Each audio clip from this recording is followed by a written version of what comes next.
so Bhujapidasana, so there's 2 blocks and that's my cushions, you can use your bolsters. So I put the blocks that way and then I bring my feet in front of the blocks. So you can start off by lifting up the heel, so there's my heel clean off the floor and I've got my thumb pushing against my calf and getting as much of my shoulder under there as I can. And then put the heel down, but keep a hold of the calf.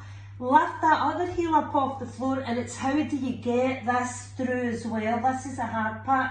Now my thumb's pushing against my calf and wedging my shoulders under. Then I place my feet on the floor. Now see how your shoulders feel. If it's not feeling good, then you come out of it. Then I'm going to slide my hands down my legs, I've not took them away, and then place them on the blocks. And then I drop my bum onto the backs of my arms. I lift up onto the ball of my foot. You keep one foot on the floor, you keep your weight forward, keep pushing down in the hands when you're ready to lift the other foot. Now keep your bum up, because as soon as you drop that bum, you'll drop down, you'll fall. So lift up, scoop everything up and back. Hold that for about 5 breaths, and then eventually when you feel you're ready, then you can start to cross the feet.